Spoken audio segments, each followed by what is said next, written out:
हे गुरुदेव, आपकी कृपा से बरसाना वास कर रहा हूँ और आपकी आज्ञा अनुसार नाम जप का भी प्रयास कर रहा हूँ। हे भगवान, आपके श्री वचनों के बल पर मैं अपने मन के विचारों से लड़ पाता हूँ, परंतु मन की एक वृत्ति मुझे बार बार परास्त कर देती है। वो है मोबाइल में समय बर्बाद करना। धामवास करके मैं ऑफिस के सभी कार्य मोबाइल का उपयोग करना ही पड़ता है, पर जैसे ही काम खत्म होता है फिर भी मोबाइल पे प्रपंच करने क्योंकि लग जाता हूं। नाम में प्रीति नहीं है। नहीं, बहुत बुरा लगेगा, बहुत बुरा लगेगा।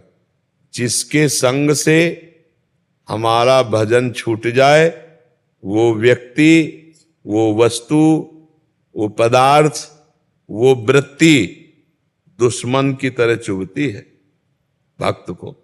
जाके प्रिय राम वैदेही, तजिए ताहि कोटि बैरी सम, यद्यपि परम स्नेही। करोड़ों दुश्मन के समान उसका त्याग हो जाए। तो मोबाइल शत्रु नहीं है, मोबाइल मित्र है। मोबाइल से आप एकांतिक सुन सकते हैं, मोबाइल से आप सत्संग सुन सकते हैं, मोबाइल से आप भागवतिक बातें भी तो देख सकते हैं। तो आप भागवतिक बातें क्यों नहीं देखते जब भक्त हैं? आप गलत क्यों प्रयोग करते हैं? मान लो गेम खेलना, इधर उधर के सीरियल देखना, इधर उधर की बातें देखना, वो आपके ऊपर है ना। तो आप शासन कीजिए अपने ऊपर।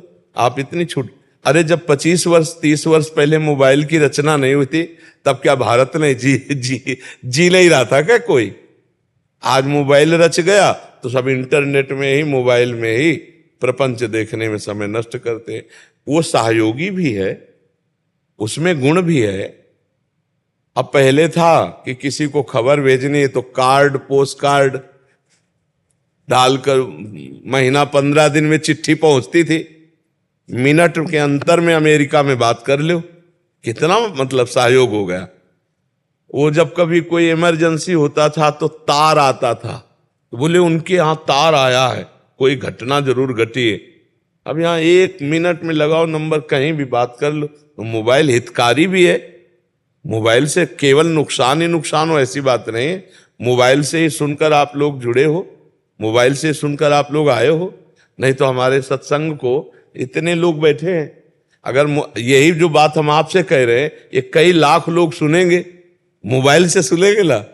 ये कई लाख लोग तो यहाँ नहीं बैठ सकते, छोटी जगह है, लेकिन इसका लाभ बड़ा हो रहा है।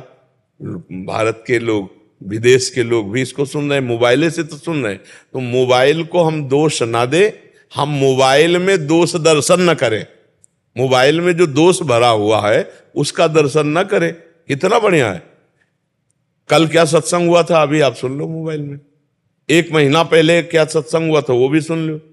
तो मोबाइल बुरा नहीं है, मोबाइल का प्रयोग बुरा आप करते हो तो बुरा है। इसको तो बहुत ये चुभना चाहिए, ये कष्ट होना चाहिए कि अरे यार समय बर्बाद हो रहा है। समय से कीमती क्या चीज हो सकता है?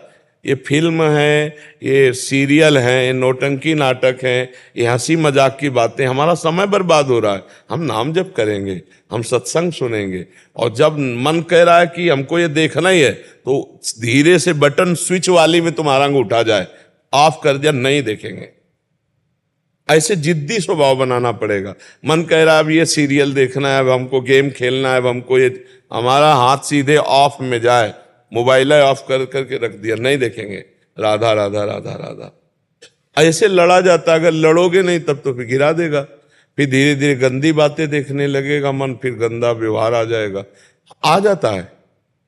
हमको केवल जितना सुनना है उतना सुनना है, इसके बाद उसको बंद करके रख देना है।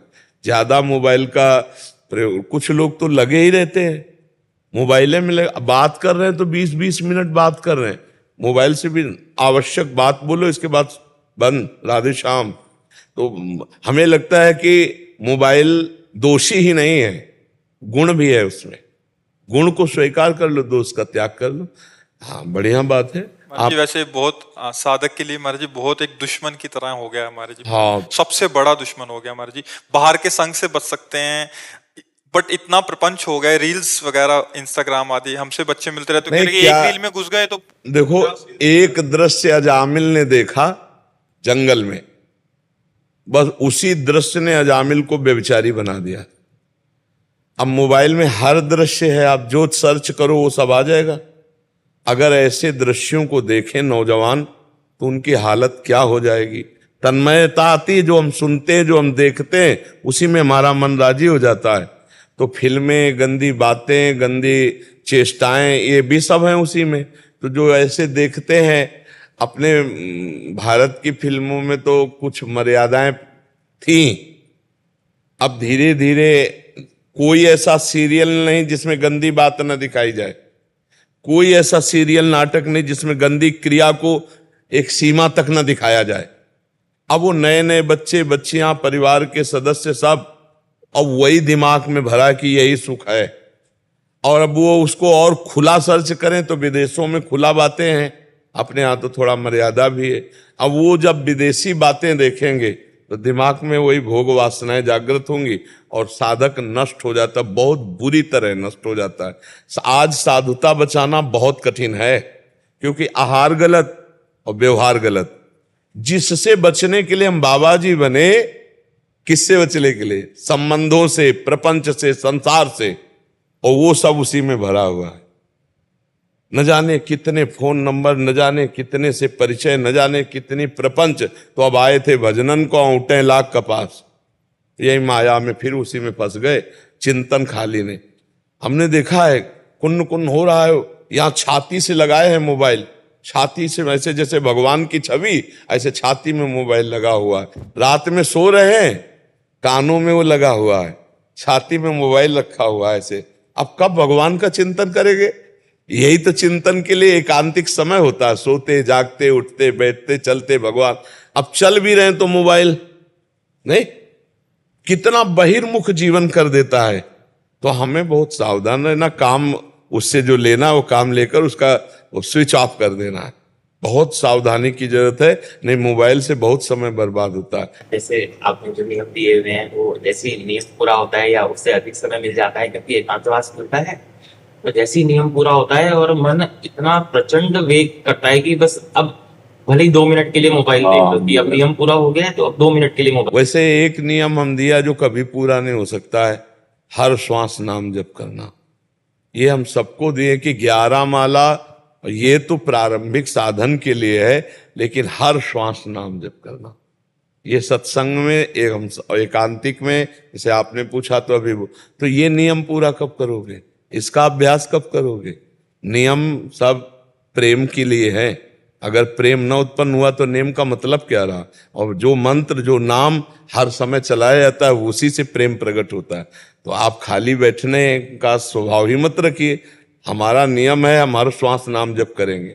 हम जिंदगी में माला से जप किया है, गुरु जी ने जब गायत्री अनुष्ठान दिया था और कुछ नियम तक माला लिए, इस बार हमारा जिंदगी में एक ही लक्ष्य रहा है कि हम 1 मिनट भगवान का विस्मरण नहीं होने देंगे। इसलिए माला भी नहीं, उठते बैठते चलते फिरते हर समय नाम, हर समय मंत्र। तो हमें फुर्सत नहीं मिली, हमें समय नहीं, तो अभ्यास किया। साउंड चल रहा है, हमारा नाम चल रहा है। तुम्हें बैठकर हम उपदेश कर रहे हैं, हमारा नाम चल रहा है। हम तुम्हारे मस्तक में ही नाम लिख रहे हैं। अभ्यास करना। अगर हम नाम भूल गए, अभी मर गए तो, अभी दिल फेल हो गया तो हमारा जीवन तो बर्बाद हो जाएगा। हर समय भजन, पता नहीं कब मृत्यु आ जाए। थोड़ी देर मनोरंजन करो मन का, किसमें? संतों की बातों में, संतों के संग में। सत्संग चला लिया, एकांतिक सुन लिया, या भगवान की कोई परम पवित्र लीला कथा। जैसे हम कहते हैं कि रामायण आप देख लो, आपकी हानि नहीं होगी। महाभारत देख लो आप, हानि नहीं होगी, क्योंकि उसमें भगवान कृष्णा देख लो, हानि नहीं होगी। उसमें क्या होगा कि बार बार स्मृति आएगी, मेरे भगवान राम जी वैसा ऐसा। भगवान की इन किन प्रकारेण स्मृति आना हमारे लिए मंगलमय। जिस वस्तु व्यक्ति स्थान से भगवान का विस्मरण हो जाए, वो हमारा दुश्मन है, वही माया है, वो हमको भगवान से विमुख कर दे। मैं आपका बहुत कमजोर बच्चा हूँ और बार बार ये इस चीज को लेके मुझे परास्त कर रहा है मेरा मन, बाकी चीजों से तो मैं लड़ पाता हूँ।